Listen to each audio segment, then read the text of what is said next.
अस्सलाम वालेकुम viewers, welcome back to my channel the foodie moody. आज मैं बना रही हूँ शीर खुरमा। तो चलते हैं हम अपनी रेसिपी की तरफ। सबसे पहले एक पैन में मैंने ले लिया 2 टेबलस्पून देसी घी। आप दूसरा घी भी यूज़ कर सकते हैं, और अगर आपके पास बटर अवेलेबल है तो बटर भी कर सकते हैं। जैसे ही घी मेल्ट होगा, इसमें मैंने ले लिया 1 पैकेट रोस्टेड सवैयाँ। अगर आप दूसरी सवैयाँ यूज़ कर रहे हैं तो आपने 3 मिनट के लिए मीडियम फ्लेम पे रोस्ट करना है। अगर रोस्टेड यूज़ कर रहे हैं तो 1.5 मिनट से ज़्यादा रोस्ट नहीं करेंगे।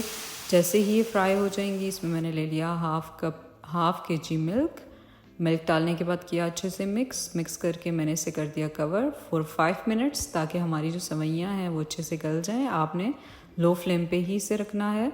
तो व्यूवर्स, आफ्टर 5 मिनट आप देख सकते हैं सवैयाँ अच्छे से गल चुकी हैं। और अब मैंने ले लिया 4 टेबलस्पून ड्राई मिल्क और उसमें डाल दिया थोड़ा सा पानी, और उसे मिक्स करके मैंने डाल दिया सवैयों में।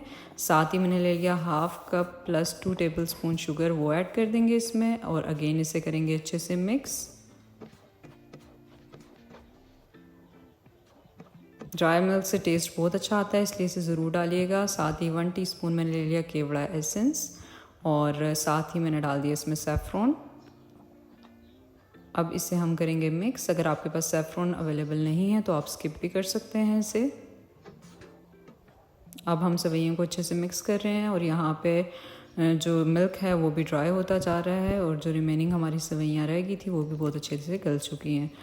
तो व्यूवर्स, अब मैंने हाफ़ के जी मिल्क स्टार्ट में यूज़ किया था, और हाफ़ के जी मैंने बचा दिया था वो लास्ट में डालने के लिए, ताकि वो ड्राई ना हो। तो अब मैंने इसमें डाल दिया हाफ़ के जी मिल्क, और साथ ही ले ली हाफ़ टी स्पून इलायची पाउडर।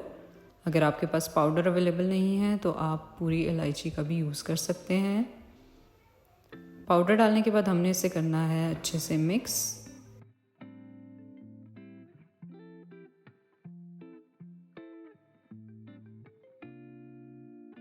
व्यूवर्स, यहाँ पे हमारा शीर खुरमा रेडी हो चुका है। अब मैंने फ्लेम को कर दिया ऑफ, और यहाँ मैंने इसमें डाल दिया कोकोनट पाउडर और कुछ ड्राई फ्रूट्स। आप ड्राई फ्रूट्स को रोस्ट करके भी इसमें ऐड कर सकते हैं, बहुत अच्छा टेस्ट आता है उससे।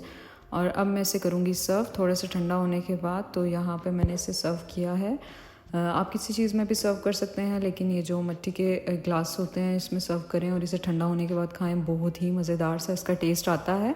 तो ज़रूर ट्राई कीजिएगा इस रेसिपी को, और मुझे कमेंट बॉक्स में बताइएगा कि आपको ये रेसिपी कैसी लगी। मुझे मेरी टीम को रखिएगा दुआओं में याद। Take care of yourself. अल्लाह हाफिज़।